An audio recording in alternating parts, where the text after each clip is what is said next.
আসসালামু আলাইকুম এভরিওয়ান। বাংলাদেশ ক্রিকেটের ইতিহাসে অনেকগুলো সুখকর স্মৃতি রয়েছে, অনেকগুলো রেকর্ড বাংলাদেশ ক্রিকেটের সাথে জড়িয়ে রয়েছে। তবে অস্ট্রেলিয়াকে প্রথম ওয়ানডে ম্যাচে হারিয়ে ২১ বছর পর ওয়ানডেতে তাদের বিপক্ষে জয় ছিনিয়ে আনাটা স্পেশাল ছিল।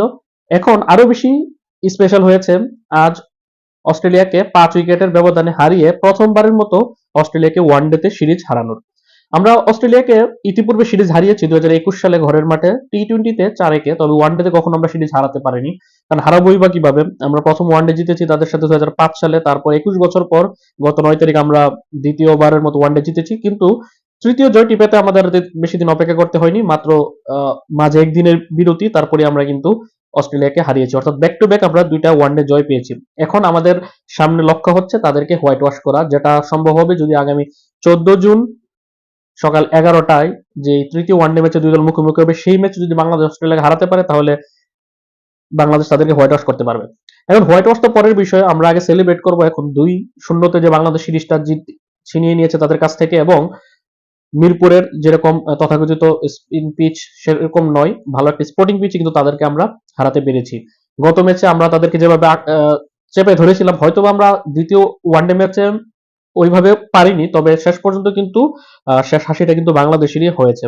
শুরুর দিকে তারা ব্যাটিং করতে নেমে কিন্তু তাদের 0 রানে আমরা ৩ উইকেট ফেলেছি। যেমনটা একটা সময় হয়তো বা এরকমটা ছিল যে ৪-৫ রানে অস্ট্রেলিয়ার মতো দল আমাদেরকে ২-৩টা উইকেট ফেলে দিত। ওই জায়গাতে আমরা অস্ট্রেলিয়ার মতো একটা পরাশক্তি দলকে যখন ০ রানে তাদের ৩টা উইকেট আমরা ফেলে দিই তাসকিন মুস্তাফিজের বদৌলতে, তখন কিন্তু ম্যাচটা এক প্রকার আমাদের হাতেই চলে আসে। তারপর তাদের ২৪ রানে ৪ উইকেট, ৬৮ রানে ৫ উইকেট, তারপর ৮১ রানে ৬ উইকেটের পরে কিন্তু ইজিলি ধরা গিয়েছিল যে হয়তো আমরা তাদেরকে ১৫০ রানের নিচে যদি খুব বেশি ভালো খেলে তাহলে ১৫০ রানের মধ্যে আমরা অল আউট করে ফেলবো। কিন্তু ১০৩ রানের একটা পার্টনারশিপ যেটা হয়েছিল মার্নাস লাবুশেন এবং জেভিয়ার ব্র্যাটলেটের মধ্যে, ১০৩ রানের পার্টনারশিপে কিন্তু ১৮৪ রানে গিয়ে তাদের এই সপ্তম উইকেট জুটিটা থামে। তাসকিনের ব্যাক টু ব্যাক উইকেটে কিন্তু তাদের যে একটা পুঁজি তারা তৈরি করেছিল ১০৩ রানের পার্টনারশিপ, সেটা কিন্তু ভেঙে তারপরের বলে কিন্তু আরেকজনকে আউট করে। অর্থাৎ ১৮৪ রানে যেখানে ছিল ৬ উইকেট, ১৮৪ রানে ৭ উইকেট, তারপর ৮ উইকেটের পতন ঘটে। তারপর তো আমরা দেখলাম ৪২ ওভারে ১৮৭ রানে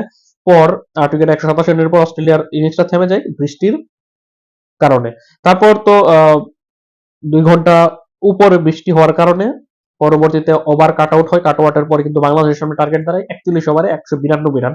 এখন অনেকে বলতে পারে ৪২ ওভার ১৮৭ পর ১৮৮ রান টার্গেট না হয়ে এখানে ১৯২ হলো, উল্টো ১ ওভার কমেছে, রান বেড়েছে আরো ৫টা টার্গেটে। এটার মেইন কারণ হচ্ছে বৃষ্টি আইনে রান রেটের ব্যবধান এবং সবশেষ কয়েক ওভারের ব্যবধানে আইসিসি নিয়মে ১৯২ রান টার্গেট।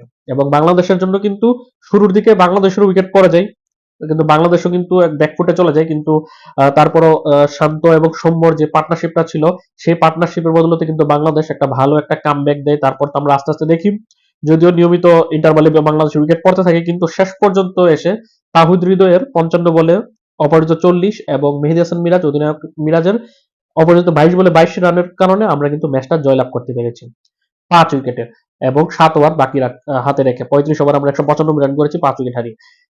গত ম্যাচে যেরকম আমাদের ব্যাটিং ডিপার্টমেন্টে ওপেনার তামিম এবং ৩ নাম্বার শান্ত উপর দিকে রানটা করে দিয়েছিল, আজকে হয়তো বা তামিম পারফর্ম করতে পারেনি, তবে তামিমের জায়গাতে সৌম্যর সুযোগ পেয়ে কিন্তু ৪৭ বলে ৪২ রানের একটা দুর্দান্ত ইনিংস খেলেছেন।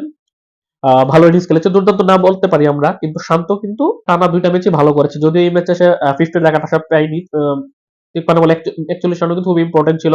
তারপর মাঝের সময়টাতে লিটন দাসের ১৮ বলে ২১ রান, হয়তো বা এটা যদি লম্বা করতে পারতো আমরা হয়তো বা আরো বেশি উইকেটে বা বেশি কম ওভারে বেশি ওভার বাকি রেখে জিততে পারতাম, তবে তারপরেও সে চেষ্টা করেছে। তারপর মুসাদ্দেক আজকে পারফর্ম করতে পারেনি, ১৪ বলে ১৫ রান করে একটা লং অফ শট খেলতে গিয়ে সে আউট হয়ে গেছে। এছাড়া শেষ দিকে তাহিদ হৃদয়ের হারনামানা ৫৫ বলে ৪০ এবং মিরাজের হারনামানা ২২ বলে ২২ রানের বদলে আমরা জয়লাভ করতে পেরেছি। ম্যান অফ দ্য ম্যাচ নির্বাচিত হয়েছে মুস্তাফিজুর রহমান, এবং মুস্তাফিজকে কৃতিত্ব দিতে হবে তার বোলিং এর।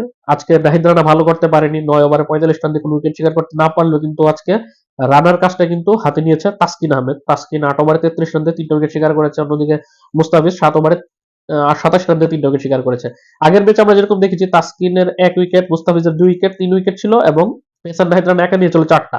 আজকে রানা উইকেট না পেলেও কিন্তু দায়িত্বটা তাসকিন মুস্তাফিজ নিয়েছে, এবং তারা দুইজনই ৬ উইকেট নিয়েছে, এবং অস্ট্রেলিয়ার ব্যাটিং অর্ডারে কিন্তু ধস নামিয়েছে এই দুইজন বোলারই। পাশাপাশি আজকে তানভীর ইসলাম যদিও 2টা উইকেট পেয়েছে, তবে আজকে মুসাদ্দেককে বল না দেওয়ার কারণে কিন্তু সোশ্যাল মিডিয়াতে অলরেডি মিরাজকে নিয়ে সমালোচনা হচ্ছে। মিরাজ আজকের ম্যাচে উইকেটলেস ছিল, 6 ওভারে 30 রান দিয়েছে, আগের ম্যাচে উইকেট শিকার করতে পারেনি।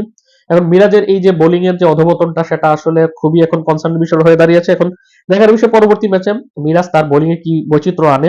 আর মুসাদ্দেক যেহেতু আগের ম্যাচে 2টা উইকেট পেয়েছে, খুব ভালো বোলিং করেছে 10 ওভার স্পেলে, তাকে আজকে বল করানোর দরকার ছিল এবং অনেক আগে ইন্ট্রোডিউস করার দরকার ছিল বোলিং এ। যখন 81 রানে 6 উইকেট যাওয়ার পর যখন 100 রানের একটা পার্টনারশিপ হয়ে যাচ্ছিল, তখন কিন্তু তারা চাইলে ব্রেক থ্রোর জন্য মুসাদ্দেক আনতে পারতো, কিন্তু মুসাদ্দেককে এনেছে কখন, যখন 39 ওভার খেলা চলে গেছে তখন, যেটা আসলে মুসাদ্দেকের জন্য এটা কিন্তু ব্যাকফুটও চলে যাওয়ার মতো মনে হতে পারতো। মুসাদ্দেক যদি 2টা ওভার 20 রান দিয়ে ফেলতো, দোষটা সম্পূর্ণ কিন্তু মুসাদ্দেকের উপর পড়ে যেত। সেই হিসাব করলে আমি মনে করি মুসাদ্দেককে আরো আগেই বোলিং এ ইন্ট্রোডিউস করা দরকার ছিল।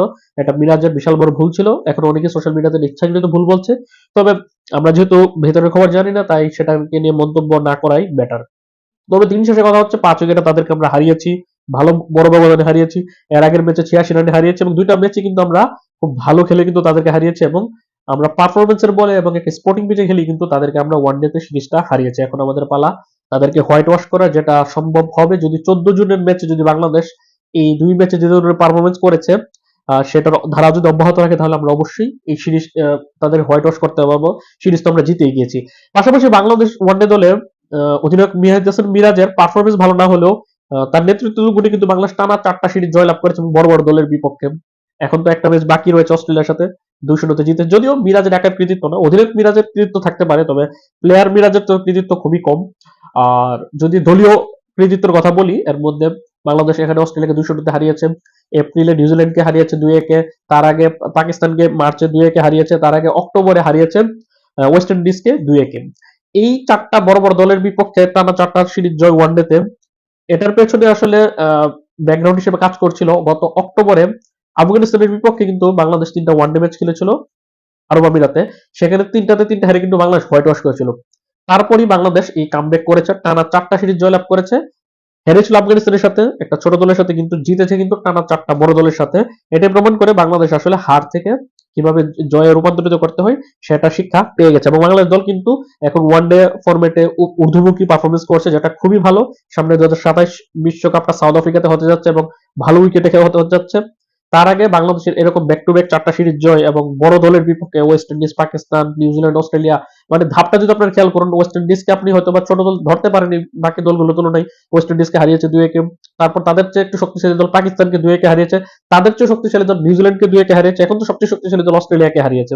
অস্ট্রেলিয়াকে হারানোর বা অস্ট্রেলিয়ার সাথে সিরিজ জয়টা যেগুলো দিক দিয়ে স্পেশাল, বাংলাদেশ অন্যান্য বড় দলের সাথে সিরিজ জয়লাভ করেছে ওয়ানডেতে। ইন্ডিয়াকে হারিয়েছি আমরা, নিউজিল্যান্ডকে হারিয়েছি আমরা, আমরা বড় বড় দলকে কিন্তু সিরিজ হারিয়েছি, পাকিস্তানকে হারিয়েছি।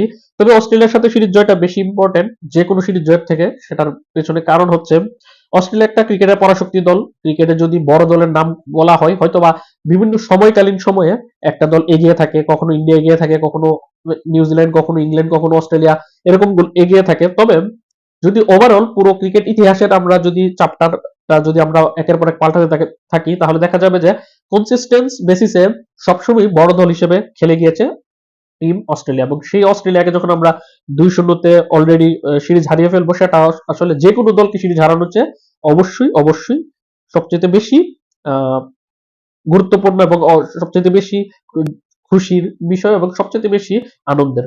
আপনার মতামত কি এই ওয়ানডে সিরিজ জয় এবং আজকের ম্যাচের পারফরমেন্সটাকে আপনি কিভাবে মূল্যায়ন করবেন, সেটা অবশ্যই কমেন্টে জানাবেন। আল্লাহ হাফেজ।